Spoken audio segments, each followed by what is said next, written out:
In the 17th century, Japan was home to a man called the Blue-Eyed Samurai, William Adams. He was a British sailor who, during the age of exploration, set out from the Netherlands toward the Orient and ended up in Japan. Serving under Shogun Tokugawa Ieyasu, he spent his life as a close aide, making significant contributions both as a samurai and as a diplomatic advisor during a turbulent era in Japan.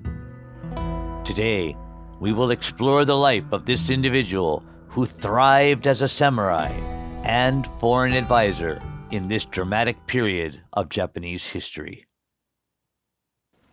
On April 19th, 1600, a mysterious warship arrived in the territorial waters of Usuki in present-day Oita Prefecture. It was neither a ship commonly used in the Asian seas at the time, nor was it one of the massive ships that the Portuguese brought to Nagasaki annually. The local people, intrigued by this unusual sight, boarded the ship. What they found were a few foreign sailors in a state of extreme exhaustion. These sailors were too weak to stand, offering no resistance even when locals boarded the ship, possibly to steal cargo.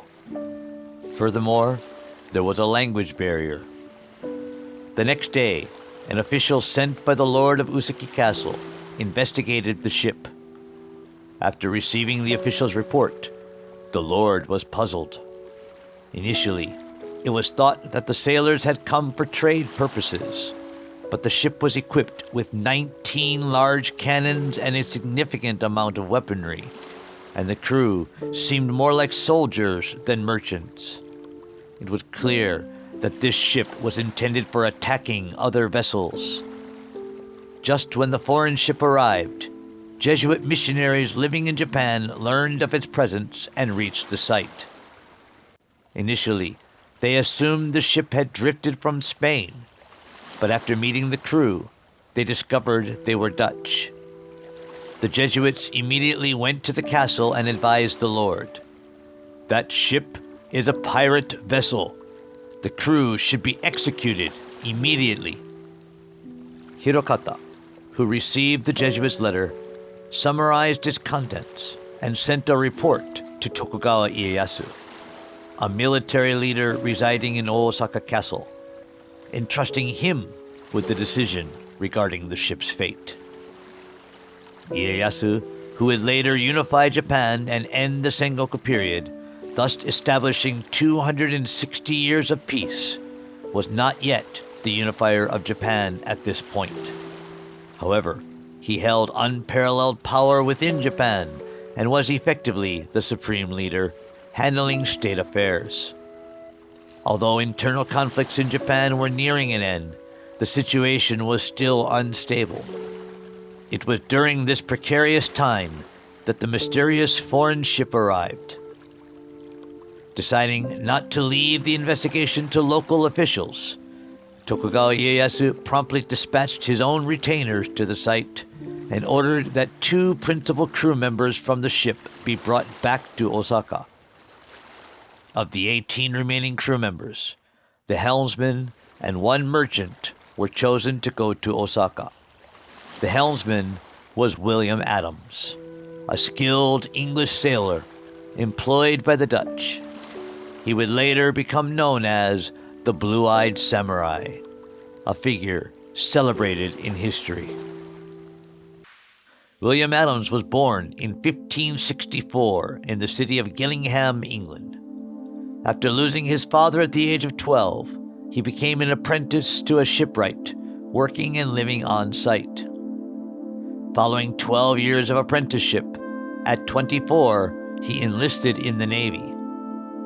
In 1588, during the Spanish attempt to invade England, he served as one of the captains in the English Navy, fighting against the Spanish Armada. After leaving the Navy, he became a sailor for the London Company. During this time, he developed relationships with Dutch sailors and eventually joined a fleet heading to Asia as a navigator. This voyage dramatically altered his destiny.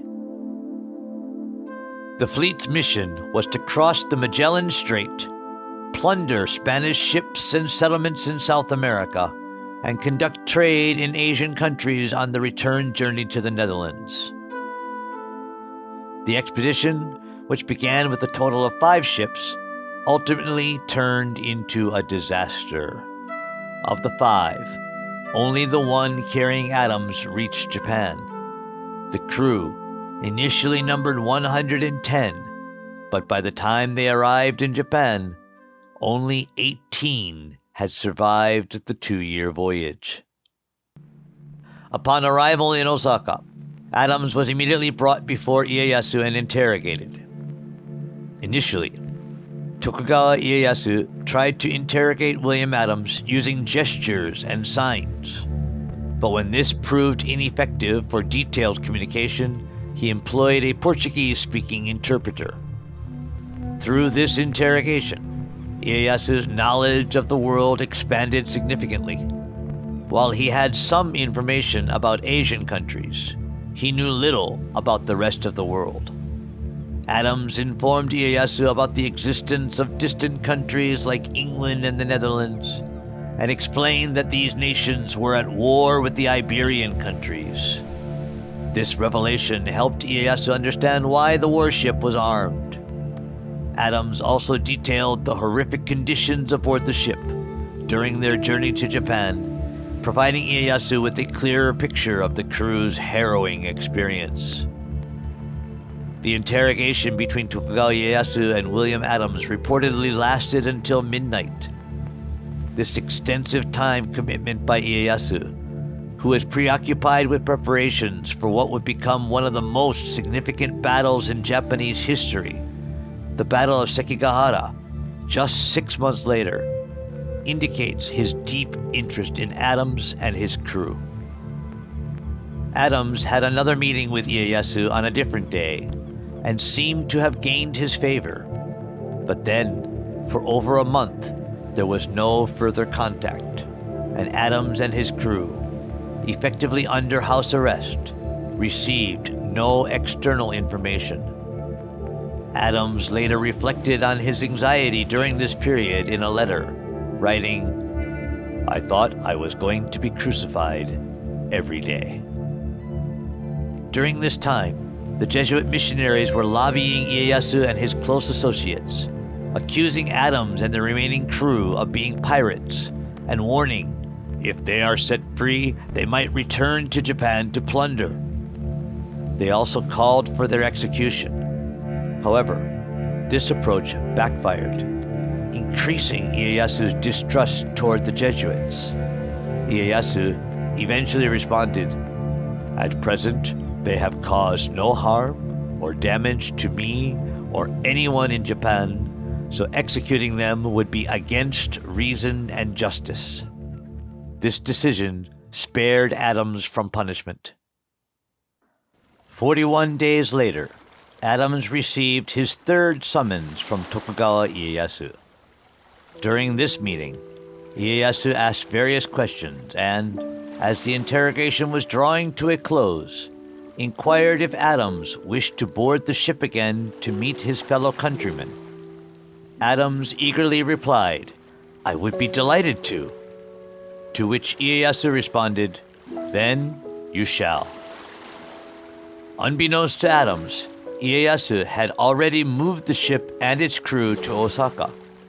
Adams and the crew were reportedly overjoyed and cheerful at the reunion. Following this, Adams was freed, and along with the ship's crew, received a substantial amount of compensation from Ieyasu. However, Ieyasu still prohibited him from leaving Japan, a restriction that remained despite Adams' repeated pleas. Adams' role evolved to become something akin to a tutor for Ieyasu, teaching him the basics of geometry, mathematics, and other subjects. Ieyasu, who had a significant interest in learning, was very pleased with this arrangement, and the distance between him and Adams grew progressively smaller. He held Adams in such high regard that he began to accept everything Adams said as true. This deep, mutual respect and trust solidified a strong bond between Ieyasu and Adams. As time passed, Adams' experience as a shipwright was recognized, and Tokugawa Ieyasu requested him to build a Western-style sailing ship. Although initially reluctant due to his long absence from shipbuilding, Adams eventually agreed and established Japan's first shipyard for constructing an 80-ton sailing ship, which was completed in 1604. Pleased with the outcome, Ieyasu ordered the construction of a larger vessel, and by 1607, a 120-ton ship was completed. Additionally, Adams successfully undertook several voyages on these two ships. It's likely that most of the crew members on these voyages were Japanese, who, by sailing with Adams, were able to learn Western navigational techniques. At that time, Westerners possessed more advanced knowledge in navigation than the Japanese, so his contributions to shipbuilding and navigation significantly advanced these fields in Japan. In recognition of his contributions, Ieyasu granted Adams significant honors in 1605. Not only was he allowed to carry a sword, but he was also appointed to the position of Hatamoto, a high-ranking samurai position under the direct command of the shogun. Additionally, he was given a fief in what is now Yokosuka City of 250 koku, a unit of volume roughly equivalent to the amount of rice needed to feed one person for a year. Adams was also given the Japanese name Miura Anjin. Despite being a foreigner, he was officially recognized as a samurai in Japan. Later, this fiefdom was inherited by Adams' son, and the name Miura Anjin was passed down as well. In that era, it was nearly impossible for anyone but the highest-ranking samurai to have an audience with Ieyasu. Nevertheless, Adams achieved a meteoric rise to become one of Ieyasu's close advisors. For Ieyasu, advancing foreign policy, Adams was an indispensable asset. Amidst the progressing globalization, Western powers began dispatching ships to Japan one after another. Responding to this, Ieyasu sought to stimulate the domestic economy by promoting free trade.